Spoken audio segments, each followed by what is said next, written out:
അലീനയോട് രോഹിത്തും ബബിതയും പറയുന്നുണ്ട്. അവിടുത്തെ ഫോട്ടോസൊക്കെ അയച്ചു തന്നെ ചേച്ചി, ഞങ്ങൾക്ക് കാണാൻ കൊതിയാവുന്നു. അച്ഛനോട് പറഞ്ഞിട്ടാണെങ്കിലോ അച്ഛൻ ഞങ്ങളെ അങ്ങോട്ടൊക്കെ കൊണ്ടുവരുന്ന പോലുമില്ല. കൊണ്ടുവരും മോനെ, എല്ലാവരെയും കൂടി ഒരു ദിവസം കൊണ്ടുവരും എന്നൊക്കെ പറയുന്നുണ്ട്.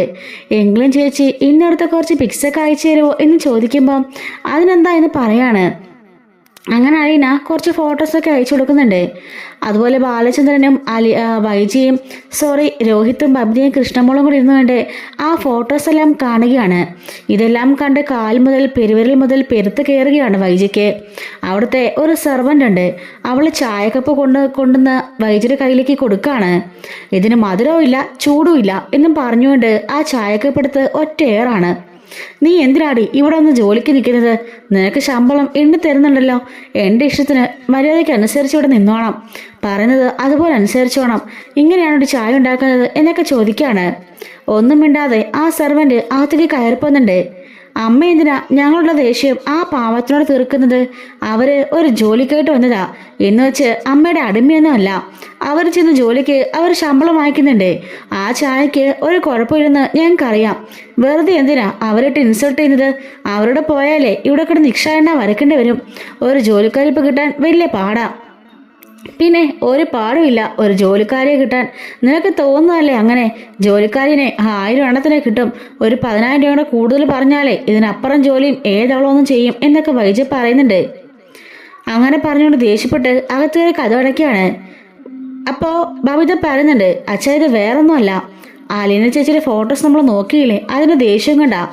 അതെനിക്ക് മനസ്സിലായി മോളെ, അതുകൊണ്ടല്ലേ ഞാൻ ഒന്നും മറുത്ത് പറഞ്ഞിരുന്നത്. അവൾ എന്തെങ്കിലും കാണിക്കട്ടെ, അതിന് രോമത്തിൽ പോലും ഏക്കില്ല എന്നും പറഞ്ഞുകൊണ്ട് ബാലമുറിയിലേക്ക് കയറിപ്പോവാണ്. ദേടി നോക്കിയേ, അവിടുത്തെ ഫോട്ടോസൊക്കെ കണ്ടോ? നായ്ക്കളൊക്കെ അതുള്ള ഫോട്ടോസാ. എന്തെങ്കിലും നായ്ക്കളെ നോക്കിയേ, ചേച്ചിക്ക് അതിനൊന്നും പേടിയില്ല. ആ നായ്ക്കളാണെങ്കിലോ ചേച്ചിയുടെ വലിയ സ്നേഹമാണെന്നാ പറഞ്ഞത്.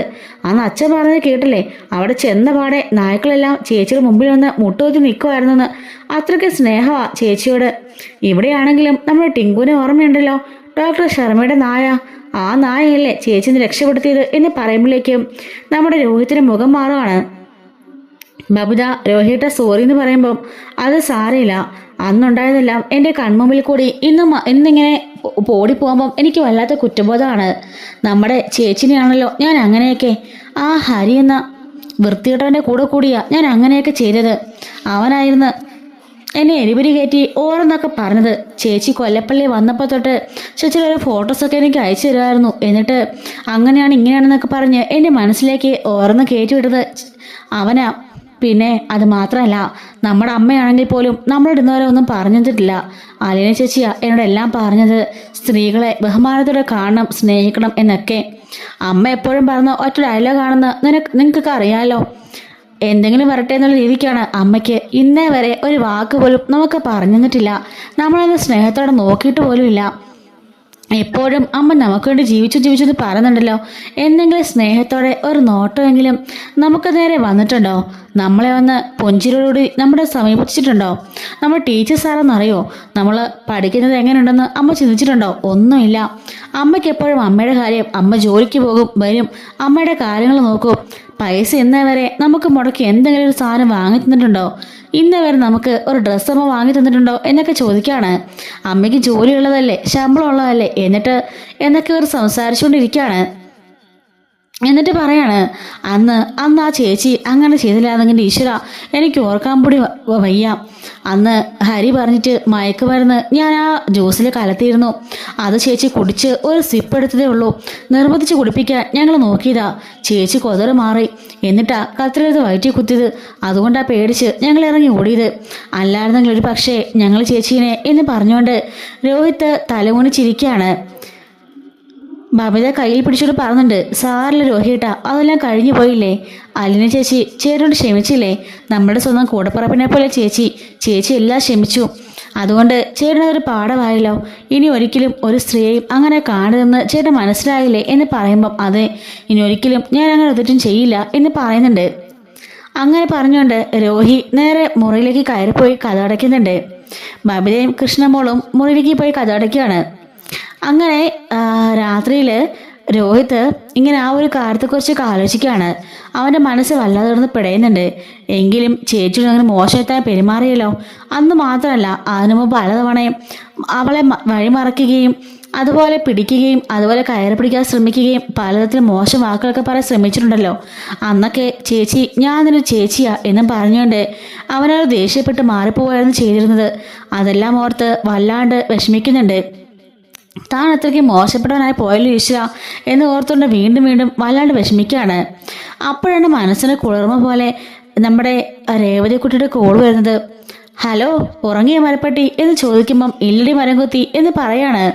അല്ല, എന്തെടുക്കുമായിരുന്നു? ഞാൻ കിടക്കായിരുന്നു. വേറെന്തൊക്കെയാണ് വിശേഷം? ഏയ് ഒന്നുമില്ല. അല്ല, നീ എന്താ രാത്രി വിളിച്ചത്? ഏയ് ഒന്നുമില്ല, ചുമ്മാ വിളിച്ചതാ. ചേച്ചി വിളിച്ചിരുന്നോ എന്ന് പറയുമ്പം വിളിച്ചിരുന്നു. എങ്ങനെയുണ്ട്, സന്തോഷത്തിലാണോ?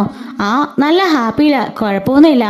അവിടുത്തെ അപ്പച്ചനും അച്ഛനൊക്കെ സ്വീകരിച്ചല്ലോ, പിന്നെ എന്ത് വേണം എന്ന് പറയുമ്പോൾ നമ്മുടെ അവൾ ചോദിക്കുന്നുണ്ടേ, രേവതിക്കുട്ടി ചോദിക്കുകയാണ്. അല്ല, ഞാൻ വിളിച്ചപ്പം ചേച്ചിയുടെ മുഖത്തുനിന്ന് ഒരു മ്ലാനത പോലെ തോന്നിച്ചു, ഒരു സാഡ്നെസ് പോലെ, അതുകൊണ്ടാണ് വിളിച്ചത്.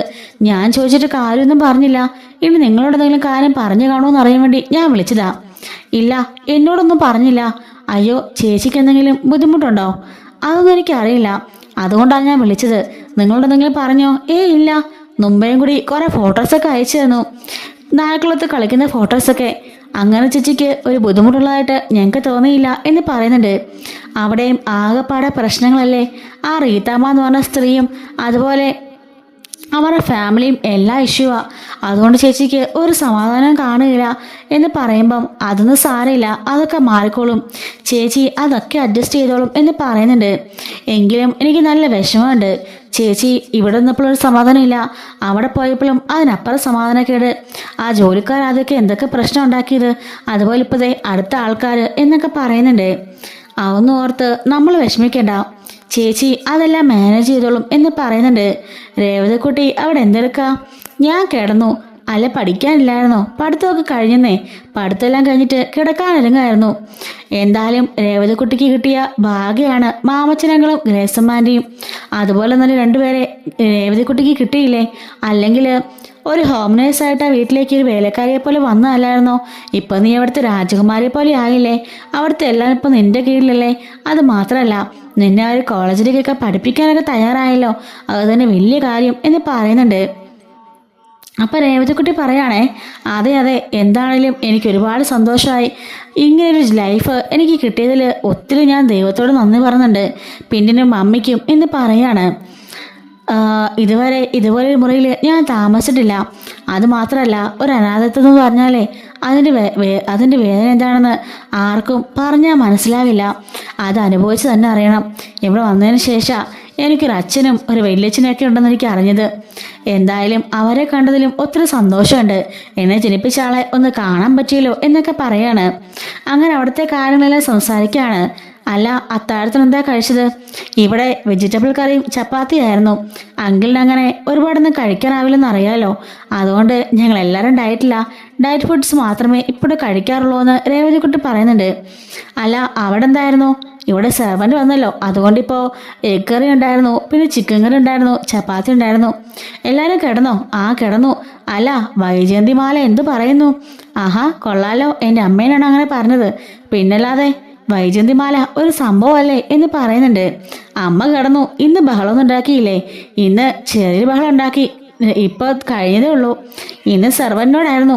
കൊള്ളാലോ, ഓരോ ദിവസം ഓരോരുത്തരോടല്ലേ? അതെ അതെ, ചേച്ചിയുള്ള ദേഷ്യം തീർക്കുന്ന ചേച്ചി. ആ ഫോട്ടോസൊക്കെ അയച്ചെന്നത് ഞങ്ങൾ സംസാരിച്ചപ്പോൾ അമ്മ അത് കേട്ടു, അതിൻ്റെ കലിപ്പ് തീർത്തതാ. ആണോ? അത് കാണിക്കണ്ടായിരുന്നല്ലോ. കാണിച്ചൊന്നുമില്ല, അതിൻ്റെ കാര്യം പറഞ്ഞതേ ഉള്ളൂ. രേവതിയുടെ മനസ്സിൽ ചെറിയ പേടിയാവുന്നുണ്ട്. അയക്കുന്ന ഫോട്ടോയിലെങ്ങാനും സ്റ്റാലിൻ്റെ മുഖങ്ങളും ഉണ്ടെങ്കിൽ തീർന്നല്ലോ, വലിയ കാര്യമില്ല, അറിയുമല്ലോ. അതുകൊണ്ട് ഫോട്ടോസ് ഒന്നും അമ്മയെ കാണിക്കാൻ നിൽക്കണ്ട എന്ന് രേവതിക്കുട്ടി പറയുമ്പം ഇല്ലെന്നേ, ഞാൻ കാണിക്കില്ല. അല്ല, രോഹിത് ഇത് കഴിഞ്ഞിട്ട് എന്തിനു പോകാനുള്ള പ്ലാനാ? ഇത് കഴിഞ്ഞിട്ട് PG ചെയ്യണമെന്ന് ആഗ്രഹമുണ്ട്, നല്ലൊരു ജോലി എടുക്കണം എന്ന് പറയാണ്. അല്ല, രേവതിക്കുട്ടിക്കോ?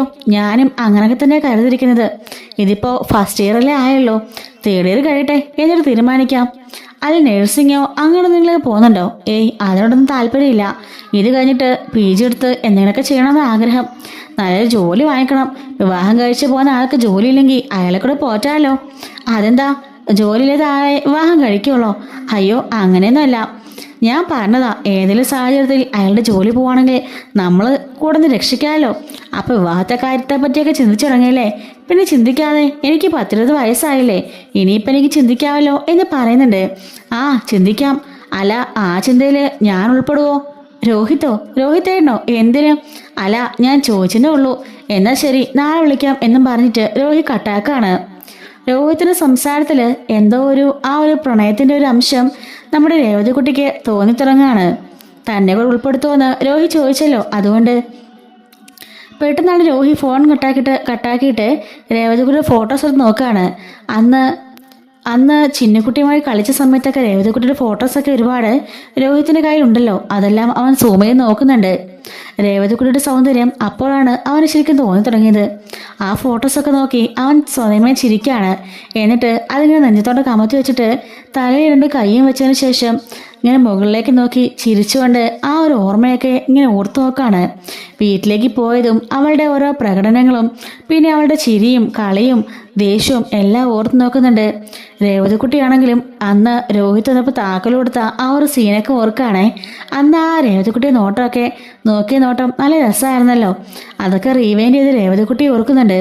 രണ്ടുപേരെ മനസ്സിൽ അങ്ങും ഇങ്ങുമായിട്ട് ചെറിയൊരു ഇഷ്ടമൊക്കെ തോന്നി തുടങ്ങുകയാണ്. രണ്ടുപേരും അത് തിരിച്ചറിയുന്നുണ്ട്. അങ്ങനെ പിറ്റേ ദിവസം രാവിലെ ആവുന്നുണ്ട്. രോഹിത്തും ബബിതയും കൃഷ്ണമോളും കൂടി കോളേജിലൊക്കെ പോവാണ്. കോളേജിൽ പോയിട്ട് രോഹിത്തും ബബിതയും കൃഷ്ണമോളും തിരികെ വരുമ്പോൾ അവരുടെ ഫോണിലേക്ക് അലീനെ വിളിക്കുകയാണ്. ഈ കാര്യം വൈജി ശ്രദ്ധിക്കുന്നുണ്ട്. എന്താണ് പറഞ്ഞറിയാൻ വേണ്ടി വൈജി അവിടെ ഒളിഞ്ഞു നിൽക്കാതിരിക്കും. ഈ സമയത്ത് രോഹിത്ത് അലീനോട് പറയുന്നുണ്ട്, ചേച്ചി അവിടുത്തെ ഫോട്ടോസൊക്കെ അയച്ചു തരണമെന്ന് പറഞ്ഞില്ലേ? ആ വീടിൻ്റെയും പറമ്പിൻ്റെയും ചുറ്റുമുള്ള നായ്ക്കളുടെയും എല്ലാം ഞങ്ങൾക്ക് കാണാൻ കൊതിയായി. അച്ഛനോട് പറഞ്ഞിട്ടാണല്ലോ വിടാൻ സമ്മതിക്കുന്നുമില്ല. എന്തായാലും ഞങ്ങളതൊക്കെ അങ്ങോട്ടേക്ക് വരും. ചേച്ചി അതിനു മുമ്പ് കുറച്ച് ഫോട്ടോസൊക്കെ അയച്ചു വിടണേ എന്ന് പറയുമ്പം അതിനെന്താടാ കുട്ടാ, ഇപ്പോൾ തന്നെ ഞാൻ എല്ലാ ഫോട്ടോസ് എടുത്ത് അയച്ചു വിടാം എന്ന് പറയുന്നുണ്ട്. അങ്ങനെ രോഹിയൊക്കെ ആണെങ്കിൽ എല്ലാവരും ഫ്രഷപ്പ് ഒക്കെ ആവാനായിട്ട് പോകുന്നുണ്ട്. ഫ്രഷൊക്കെ ആയിട്ട് തിരിച്ചു വരുമ്പോഴേക്കും രോഹിയുടെ ഫോണിലേക്ക് അലീന കുറേ ഫോട്ടോസ് അയച്ചു വിട്ടിട്ടുണ്ട് കേട്ടോ. അങ്ങനെ ഫോട്ടോസ് എല്ലാം അവിടെ നിന്ന് കാണാൻ വേണ്ടി ബബിതയും കൃഷ്ണമോളും രോഹിയും കൂടി ഒരുമിച്ചൊന്നിരിക്കുകയാണ്. ദേ ഇങ്ങോട്ട് നോക്കിയേ, എന്നാ വലിയ ബംഗ്ലാവാ എന്നൊക്കെ പറയാണ്. ആ ബംഗ്ലാവിൻ്റെയും ആ നായ്ക്കളുടെയും അങ്ങനെ തുടങ്ങിയ എല്ലാ ഫോട്ടോസും അലീന അവർക്ക് അയച്ചു കൊടുക്കുന്നുണ്ട്. അങ്ങനെ അലീനയുടെ പുതിയ വേഷമൊക്കെ കാണുമ്പം രോഹി പറയാണ്, നോക്കിയേ ഇവിടെ നിന്നപ്പം ആ പന്ന ചുരിദാറും ഇട്ടുകൊണ്ട് നടക്കുള്ളായിരുന്നു. ഇപ്പം കണ്ടോ എന്തായാലും ചുരിദാറൊക്കെ ഇട്ടേക്കുന്നത്, ശരിക്കും ഇപ്പോൾ നല്ല രാജകുമാരിയെ പോലെ തന്നെ ആയല്ലേ എന്ന് പറയുന്നുണ്ട്. ആ വീടും തൊടിയും പരിസരവും എല്ലാം തന്നെ അവർ നോക്കിക്കാണുകയാണ്. ഒരു വീഡിയോ തന്നെ അലീന അയച്ചു കൊടുത്തിട്ടുണ്ട്. ദേ അങ്ങോട്ട് നോക്കിയേ എന്നൊക്കെ പറഞ്ഞുകൊണ്ട് എല്ലാവരും നോക്കുന്നുണ്ട് കേട്ടോ. അപ്പോഴേക്കും വൈജി അങ്ങോട്ട് വരാണ്. നിങ്ങൾക്ക് എന്താ പിള്ളേരെ പഠിക്കാനൊന്നും ഇല്ലേ? ഫോൺ നോക്കി ഇരിക്കുക. ആ അലവലാതി വീണ്ടും വിളിക്കാൻ തുടങ്ങിയല്ലേ? ഇവിടുന്ന് പോയാലെങ്കിലും ശല്യം തീരുന്നാ കരുതിയത്, എന്നിട്ടിപ്പോൾ അതും ഒരു രക്ഷയില്ലല്ലേ എന്ന് പറയുന്നുണ്ട്. അപ്പോഴേക്കും 3 പേരും കൂടി എഴുന്നേറ്റ് ഓരോ വഴിക്ക് പോവാണ്. അപ്പോൾ വൈജി ഓർക്കുന്നുണ്ട്, എങ്ങനെയെങ്കിലും അവൻ്റെ ഫോൺ അടിച്ചു മാറ്റിയിട്ട് അവൾ എവിടെയാണുള്ളതെന്ന് ചെറിയ സൂചനയെങ്കിലും മേടിക്കണം. അതിനു വേണ്ടിയിട്ട് ആ ഫോൺ പരിശോധിക്കാം എന്ന് വൈജി വിചാരിക്കുകയാണ്. അങ്ങനെയെങ്കിലും അവൾ എവിടെയാണെന്ന് അറിഞ്ഞു കഴിഞ്ഞിട്ട് അവളുടെ മനസ്സമാധാനം കളയാൻ വേണ്ടിയിട്ട് വൈജി തീരുമാനിക്കുന്നുണ്ട്. അവളുടെ നമ്പറോ അല്ലെങ്കിൽ അവളുടെ ഉള്ള സ്ഥലമോ ഏതെങ്കിലും അന്വേഷിച്ച് കണ്ടുപിടിച്ച് ഒരിക്കലും ഇനി ഇങ്ങോട്ടേക്ക് വരരുത്, അതുപോലെ തന്നെ ഫോണിൽ കോൺടാക്ട് ചെയ്യരുത് എന്ന് പറയാൻ വേണ്ടിയാണ് വൈജി തീരുമാനിച്ചിരിക്കുന്നത്. അങ്ങനെ രാത്രിയിൽ രോഹിത്ത് ഫോൺ വെച്ചതിന് ശേഷം ബാത്റൂമിലേക്ക് പോയിരിക്കുകയാണ്. ആ സമയത്ത് വൈജ മുറിയിലേക്ക് വരുന്നുണ്ട്. അങ്ങനെ അവൻ്റെ ഫോൺ എടുത്ത് അലീന അയച്ച ഫോട്ടോസ് എല്ലാം തന്നെ തൻ്റെ ഫോണിലേക്ക് സെൻഡ് ചെയ്യാണ്. എന്നിട്ടെല്ലാം ഡിലീറ്റ് ചെയ്തതിന് ശേഷം വീണ്ടും പഴയതുപോലെ തന്നെ വെച്ചിട്ട് മുറിയിൽ നിന്നും പുറത്തേക്ക് ഇറങ്ങി പോകുന്നുണ്ട്. രോഹിത്ത് ഇതൊന്നും അറിയുന്നില്ല കേട്ടോ. അങ്ങനെ വൈജ അവളുടെ മുറിയിലേക്ക് പോവാണ്. അതിനുശേഷം രോഹിത്തിന് ഫോണിൽ നിന്ന് അയച്ച ഓരോ ഫോട്ടോസ് നോക്കുന്നുണ്ട്. അപ്പോൾ ആ ഫോട്ടോസിലെല്ലാം അലീന ചിരിച്ചുകൊണ്ട് നിൽക്കുന്ന ആ നായ്ക്കളുടെ അടുത്ത് അതുപോലെ തന്നെ എസ്റ്റേറ്റിൻ്റെ ഫോട്ടോസ്, ബംഗ്ലാവിൻ്റെ ഫോട്ടോസ്, ഓരോ മുറി, അവളുടെ മുറി അങ്ങനെല്ലാം നോക്കുകയാണ്. അതുപോലെ വലിയ ബംഗ്ലാവ് കണ്ട് വൈദ്യ ശരിക്കും ഞെട്ടിപ്പോകുന്നുണ്ട്. പിന്നെ അലീനയ്ക്ക് കൊടുത്തിട്ടുള്ള മുറി, അത്രയും വലിയ മുറി കണ്ടിട്ട് വൈദ്യ ആശ്ചര്യപ്പെട്ട് നിന്നു പോവാണ്. അതുപോലെ ഓരോരോ സ്ഥലങ്ങളും വൈദ്യ നോക്കി കാണുന്നുണ്ട്. അപ്പോഴാണ് ആ ഹാളില് അലീന അവിടെ നിന്നുകൊണ്ടൊരു ഫോട്ടോ എടുത്തിരുന്ന് കാണുന്നത്. അത് കണ്ടപാടെ വൈദ്യ ഞെട്ടി വരച്ച് നിൽക്കുകയാണ്. കാരണം തൊട്ട് പുറകിലായിട്ട് വലിയൊരു തോക്കും അതിൻ്റെ തൊട്ടടുത്തായിട്ട് സ്റ്റാൻലിയുടെ പഴയകാല പട്ടാളത്തിൻ്റെ ഫോട്ടോ. അത് കണ്ടപാടെ വൈദ്യ ധരിച്ച് നിന്ന് പോവാണ്. ആ തൊട്ടുപുറയിൽ കാണുന്നത് സ്റ്റാൻലി തന്നെ അല്ലേന്നറിയാൻ വീണ്ടും വീണ്ടും സൂം ചെയ്ത് നോക്കുകയാണ്. സൂം ചെയ്യുമ്പോൾ കുറച്ച് ബ്ലറായിട്ടാണല്ലോ കാണുന്നത്. വൈജ ശരിക്കും ഉറപ്പിക്കുകയാണ് അത് സ്റ്റാൻലി തന്നെയാണെന്നുള്ളത്. വേറെ കുറേ ഫോട്ടോസ് എടുത്ത് നോക്കുമ്പോഴും അതുപോലെ തന്നെ പുറകുള്ള ആ ഒരു ഫോട്ടോ ചെറിയൊരു ബ്ലർനെസ്സോടുകൂടിയാണ് കാണുന്നത്. അത് സ്റ്റാൻലി തന്നെയാണെന്ന് അവർക്ക് മനസ്സിലാവുന്നുണ്ട്. കാരണം ഒരു പട്ടാളക്കാരൻ്റെ വീട്ടിലാണെന്ന് നേരത്തെ പറഞ്ഞിരുന്നുവല്ലോ. തോക്കിരിക്കുന്നു, അതുപോലെ തന്നെ വലിയ ബംഗ്ലാവ്. അപ്പോൾ ഇവൾ എന്തിനാ അവിടെ ചെന്നത്, ഇവൾ എങ്ങനെ അവിടെ ചെന്നുപെട്ടു എന്നൊക്കെ ആലോചിക്കുകയാണ്. അതുകൊണ്ടാണോ അവൾ സത്യങ്ങളെല്ലാം അറിഞ്ഞത്, അങ്ങനെയാണോ ആഗ്രയിലെ കാര്യങ്ങളെല്ലാം അവളിനോട് പറഞ്ഞത് എന്നൊക്കെ ആലോചിക്കുന്നുണ്ട്. ആകെപ്പാടെ പെട്ടു നിൽക്കുകയാണ് വൈജ. ശരിക്കും അത് സ്റ്റാൻലി തന്നെയാണോ, അവൾക്കത് അറിയണം. ആരോട് ചോദിക്കും? ബാലിനോട് ചോദിക്കാൻ പറ്റില്ലല്ലോ, അലിനോട് ചോദിക്കാനും പറ്റില്ല, പിന്നെ ആരോട് ചോദിക്കും ഈശ്വര എന്ന് ഓർക്കാണ്. അങ്ങനെ വൈജ ഈ ഫോണിലെ ഫോട്ടോസ് എടുത്ത് ഗംഗാധരന് അയച്ചു കൊടുക്കുന്നുണ്ട്. രാത്രി ഗംഗേട്ടൻ തിരിച്ചു വിളിക്കുകയാണ്. എന്താ വൈജ നീ കുറച്ച് ഫോട്ടോസൊക്കെ അയച്ചിരിക്കുന്നത്? ഗംഗേട്ടാ, ഇത് അലീന രോഹിത്തിന് അയച്ചു കൊടുത്ത ഫോട്ടോസാ. അതിലെ ഒരു ഫോട്ടോയില്, ആ ഹാളിൽ നിൽക്കുന്ന ഫോട്ടോയില് അവളുടെ പിന്നിലായിട്ടുള്ള ചുമരിലുള്ള ഫോട്ടോസ് ഗംഗേട്ടൻ ശ്രദ്ധിച്ചോ? ഞാൻ ശ്രദ്ധിച്ചില്ല, അത് നോക്കിക്കേ. അങ്ങനെ ഗംഗേട്ടൻ ആ ഫോട്ടോ നോക്കുന്നുണ്ട്. അത് കാണുമ്പം ഗംഗേട്ടന് ഷോക്കായി പോകുന്നുണ്ട്. വൈജ അറിയിരുന്ന് കരുതാണല്ലോ, പക്ഷെ വൈജ അത് അറിഞ്ഞു. അപ്പോൾ അത് കണ്ടോ ഗംഗേട്ടാ? അത് കണ്ടപ്പോൾ എനിക്ക് സ്റ്റാൻലി ഓർമ്മ വരുന്നു. സ്റ്റാൻലിയുടെ അതേ മുഖഛായ. ഇനി സ്റ്റാൻലിയുടെ വീട്ടിലെങ്ങാണോ? ഏയ് നിനക്കെന്താ വട്ടായോ? സ്റ്റാൻലി എവിടെ കിടക്കുന്നു? ഇയാൾ എവിടെ കിടക്കുന്നു? കൊളുത്തുപ്പുഴയിലുള്ള ഏതൊരു പ്ലാന്ററാണ് ഇയാള്. പണ്ടയാൾ മിലിറ്ററിയിലൊക്കെ ആയിരുന്നു, പക്ഷെ അത് സ്റ്റാൻലി അല്ല. പിന്നെ ആരാ? അത് വേറൊരാളാ. അയാളെ എനിക്കറിയാം, എൻ്റെ ഒരു പരിചയക്കാരനാ. ആ നമ്പർ മേടിച്ചിട്ടാ ബാലൻ അങ്ങോട്ട് പോയത്. അല്ല, ഈ പട്ടാളക്കാരൻ്റെ വീട്ടിലേക്ക് ഈ ബാലേന്ദ്രൻ എന്തിനാ പോയത്? അത് പിന്നെ എവിടെയെങ്കിലും ഒഴിവുണ്ടെന്ന് ചോദിച്ചപ്പോൾ ഞാനാ പറഞ്ഞത് ഇതുപോലൊരു വീട്ടിൽ ഒരു ജോലിക്കാരുടെ ഒഴിവുണ്ടെന്ന്. അങ്ങനെ അങ്ങോട്ടേക്ക് പറഞ്ഞയച്ചത്. എൻ്റെ കൂടെ ഉണ്ടായിരുന്ന ഒരു സബോർഡിനേറ്റീവ്സാണ് അയാള് സ്റ്റാൻലി ഒന്നും അല്ല. ഹോ, ഇപ്പോഴാണ് എൻ്റെ ശ്വാസം നേരെ വീണത്. കുറച്ചു നേരം ഞാൻ ചങ്കിളിപ്പോടെ നിൽക്കായിരുന്നു. അത് സ്റ്റാൻലിയാണെന്ന് ഓർത്തുകൊണ്ട് ഞാൻ അങ്ങനെ അങ്ങോട്ടേക്ക് പറഞ്ഞോളൂ തോന്നുന്നുണ്ടോ? എന്നോട് അവിടുന്ന് അലിനെ പറഞ്ഞേക്കണമെങ്കിൽ സുരക്ഷിതമായ സ്ഥലം വേണമെന്ന് അയാളാ പറഞ്ഞത്. ബാലേന്ദ്രൻ പിന്നെ നിന്റെ കാര്യം ഓർത്തപ്പോൾ ശരിയാണെന്ന് എനിക്കും തോന്നി. പിന്നെ അയാൾക്ക് നിന്റെ കാര്യങ്ങളൊന്നും അറിയില്ലല്ലോ. അതുകൊണ്ട് തന്നെ പഴയൊരു മിലിറ്ററിക്കാരനെ ഞാൻ ഏർപ്പാടാക്കി കൊടുക്കായിരുന്നു. അയാളിപ്പോൾ ഒറ്റയ്ക്ക് അവിടെ താമസം, കുറേ ജോലിക്കാരും ഉണ്ട്. പിന്നെ അയാൾക്ക് വേണ്ടി ഒരാളെ കൂട്ടിന് വേണം. അയാളുടെ കമ്പനിയിലെ കണക്കെഴുതാനും അങ്ങനത്തെ ആവശ്യങ്ങളൊക്കെ ആയിട്ട്. നല്ല വിശ്വസിക്കാൻ കൊള്ളാവുന്ന ആളാ. അതുകൊണ്ടാ അങ്ങോട്ടേക്ക് അലീനെ ഏൽപ്പിച്ചത് എന്ന് പറയുന്നുണ്ട്. അവൾ എങ്ങോട്ടോ പോയി തൊലയട്ടെ. ആ ഫോട്ടോ കണ്ടപ്പോൾ ഞാനൊന്ന് അടങ്ങിപ്പോയി എന്ന് പറയുന്നുണ്ട്. അതൊന്നും നോക്കണ്ട എന്ന് ഗംഗാധരൻ പറയുന്നുണ്ട്. അങ്ങനെ വൈജ ഫോൺ വെക്കുകയാണ്. ഗംഗേട്ടൻ അത് കണ്ട് ആകെപ്പാടെ സ്റ്റക്കായി നിൽക്കുകയാണ്. എങ്ങനെയൊക്കെയോ പറഞ്ഞ് ഒഴിവായതാണല്ലോ. നേരെ ഗംഗാധരൻ അലീനെ വിളിക്കുകയാണ്. മോളെ ഇതുപോലെ ഫോട്ടോസൊക്കെ വൈജ കണ്ട് എന്നെ വിളിച്ചു എന്ന് പറയുമ്പം അയ്യോ, അത് പിന്നെ അമ്മാവ, ഞാൻ ആ ഫോട്ടോസൊക്കെ ഞാൻ രോഹിത്തിന് അയച്ചു കൊടുത്തതാ. എങ്ങനെയാണെങ്കിലും അത് രോഹിത്തിൻ്റെ ഫോണിൽ നിന്ന് അവൾ കട്ടെടുത്തതായിരിക്കും. അതായിരിക്കാനേ ചാൻസ് ഉള്ളൂ. രോഹിത്ത് കാണിക്കാൻ ചാൻസ് ഇല്ലല്ലോ. ഇല്ല. അങ്ങനെയാണെങ്കിൽ അവളത് എടുക്കാനേ ചാൻസ് ഉള്ളൂ. പക്ഷേ ഞാൻ എന്തൊക്കെയോ പറഞ്ഞ് ഒഴിവായി. എൻ്റെ പഴയൊരു കൂട്ടുകാരനായൊരു എൻ്റെ സബോർഡിനേറ്റ്സ് ആയൊരു പട്ടാളക്കാരനെന്നൊക്കെ പറഞ്ഞ് രക്ഷപ്പെട്ടതാ. തൽക്കാലം രക്ഷപ്പെട്ടു. ഇനി മോളെ സൂക്ഷിക്കണേ എന്ന് പറയുമ്പം ശരി അമ്മാവ, ശരിയെങ്കിലേ ഞാൻ സൂക്ഷിച്ചോളാമെന്ന് അവൾ പറയുന്നുണ്ട്. അങ്ങനെ രോഹിത്തിൻ്റെ ഫോണിലേക്ക് അലീന വിളിക്കുന്നുണ്ട്. നിന്റെ ഫോണിൽ നിന്നും ആരെങ്കിലും ആ ഫോട്ടോസൊക്കെ സെൻഡ് ചെയ്തിട്ടുണ്ടോ നോക്കിയെന്ന് പറയുമ്പോഴേക്കും നോക്കിയിട്ട് ഒരെണ്ണം ഇല്ല എന്ന് പറയുന്നുണ്ട്. ആരെങ്കിലും ഡിലീറ്റ് ചെയ്താൽ അത് അറിയാൻ പറ്റുമെന്ന് ചോദിക്കുമ്പോൾ അയ്യോ അതും ഇല്ലല്ലോ എന്ന് പറയുന്നുണ്ട്. എങ്കിലേ മേഡം വന്നിട്ട് ആ ഫോട്ടോസ് എല്ലാം അതിൽ നിന്നും ഷെയർ ചെയ്തെടുത്തിരുന്നു എന്ന് പറയുമ്പം അമ്മയോ എന്ന് പറയുന്നുണ്ട്. അതെ, നീ ചോദിക്കാനും നിൽക്കണ്ട. ഇനിയിപ്പോൾ ഒന്ന് സൂക്ഷിക്കണം. അതിനെ വെച്ച് സൂക്ഷിക്കുന്നതെന്ന് ചോദിക്കുമ്പം അങ്ങനെയല്ല, ഞാൻ പറഞ്ഞേ ഉള്ളൂ. എന്നെ എങ്ങനെയെങ്കിലും നശിപ്പിക്കാനാണല്ലോ അമ്മയുടെ പ്ലാൻ. ഞാൻ എവിടെയാണെന്ന് പറഞ്ഞാൽ ചിലപ്പോൾ ഇവിടെ വന്ന് ബഹളമൊക്കെ വെച്ചാലോ, അതുകൊണ്ട് പറഞ്ഞതേ ഉള്ളൂ. ശരി ചേച്ചി, ഞാൻ നോക്കിക്കോളാം എന്ന് രോഹി പറയുന്നുണ്ട്.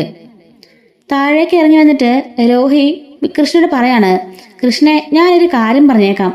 എൻ്റെ ഫോണെടുത്ത് അനാവശ്യമായി ഉപയോഗിക്കരുത്. ഞാൻ ഇല്ലാത്ത സമയത്ത് എൻ്റെ ഫോൺ എടുക്കുന്നത് അങ്ങേയറ്റം മോശമായ കാര്യമാണ്, മനസ്സിലായല്ലോ. അതിനിപ്പോൾ ഞാനെപ്പോഴാ രോഹിയുടെ ഫോട്ടോ എടുത്തത്, സോറി ഫോൺ എടുത്തത്? എടുത്തില്ല, എടുത്തവരുടെ കാര്യമാണ് ഞാൻ പറഞ്ഞത്. അതിൽ നിന്നും ഫോട്ടോ സെൻഡ് ചെയ്തതിലൊക്കെ ആരും അറിയില്ലെന്നൊക്കെയാ ഓരോരുത്തരുടെ വിചാരം. അതറിയാനുള്ള ആപ്പൊക്കെ ഇപ്പോഴുണ്ട്, അതൊക്കെ വളരെ ചീപ്പ് പരിപാടിയാ എന്നൊക്കെ പറയുമ്പം വൈദ്യുതി കേട്ട് നിൽക്കുകയാണ്. ചാടി എഴുന്നേറ്റ്, അതേടാ ഞാൻ തന്നെയാണ് ഫോട്ടോ സെൻഡ് ചെയ്തത്, എന്തെങ്കിലും പറയണമെങ്കിൽ മുഖത്ത് നോക്കി പറടാ, അവൾ എന്തൊക്കെ നിനക്ക് അയച്ചു നിന്ന് എനിക്ക് അറിയണമല്ലോ. നല്ല ഫോട്ടോസ് ആണോ അതോ വേറെ രീതിക്കുള്ള ഫോട്ടോസ് ആണോ എന്നൊക്കെ അറിയാൻ വേണ്ടി തന്നെയാണ് ഞാൻ ചെയ്തത് എന്ന് പറയുമ്പം, ഛേ അമ്മയുടെ മനസ്സെന്താ ഇങ്ങനെയൊക്കെ പോന്നേ, ഇത്രയ്ക്ക് വൃത്തിയുടെ സ്ത്രീയാണോ എൻ്റെ അമ്മ എന്ന് ചോദിക്കുമ്പം, നീയൊക്കെ കൂടി എന്നെ അങ്ങനെ ആക്കിയതാ, പിന്നെ ആ മറ്റവളും അലീന. അമ്മ എന്തെങ്കിലുമൊക്കെ പറ, ഞാനൊക്കെ ഒന്നും കേൾക്കാൻ വയ്യ എന്നും പറഞ്ഞുകൊണ്ട് രോഹി അകത്തേക്ക് കയറിപ്പോന്നുണ്ട്. കൃഷ്ണമോള് തെല്ലെന്ന് പേടിക്കാണ്. കാരണം എന്തെങ്കിലും ഒരു ക്ലൂ കിട്ടിയാലോ അമ്മയ്ക്ക്, പിന്നെ അത് മതി പ്രശ്നത്തിന്. അമ്മ സത്യങ്ങളെല്ലാം അറിയില്ലേ, അതോർത്ത് കൃഷ്ണമോളം പേടിക്കുന്നുണ്ട്. ഈ സമയത്ത് വൈദ്യ പറഞ്ഞിട്ടുണ്ട്, ഞാൻ എല്ലാവരോടൊരു കാര്യം പറഞ്ഞേക്കാം, ആരെങ്കിലും എന്നെ പറ്റിക്കാനൊന്നും കരുതണ്ട. ആ മറ്റവളുടെ കാര്യം പറഞ്ഞുകൊണ്ട് ആരും വരികയും വേണ്ട, ഇനി ഒരിക്കലും അലീന എന്നുള്ള പേര് ഇവിടെ കേട്ടു പോകരുത് എന്നും പറഞ്ഞ് ദേഷ്യപ്പെടുന്നുണ്ട്. അങ്ങനെ പറഞ്ഞിട്ട് വൈജ അകത്തേക്ക് കയറി പോവാണ്. കൃഷ്ണയാണെങ്കിലോ മനസ്സിൽ തെല്ലെന്ന് പേടിക്കുന്നുണ്ട്. എന്നിട്ട് അലീനെ വിളിച്ച് ഈ കാര്യങ്ങളെല്ലാം പറയാണ്. എന്നെ അങ്കിൾ വിളിച്ചിരുന്നു, ആൻറ്റി മേഡം ആ ഫോണിൽ നിന്നും പോയിട്ട് എല്ലാം മോഷ്ടിച്ചെന്നൊക്കെ പറഞ്ഞിരുന്നു. അതെ, ഇവിടെ ഇപ്പോൾ ഭയങ്കര സീനായിരുന്നു ചേച്ചി, എന്തായാലും ഇനി സൂക്ഷിക്കണേ എന്ന് പറയുമ്പോൾ ഞാൻ സൂക്ഷിച്ചോളാം, അവിടുത്തെ കാര്യങ്ങൾ അപ്പാപ്പനെ അറിയിക്കണേ എന്ന് കൃഷ്ണമോളോട് അലീന പറയുന്നുണ്ട് കേട്ടോ.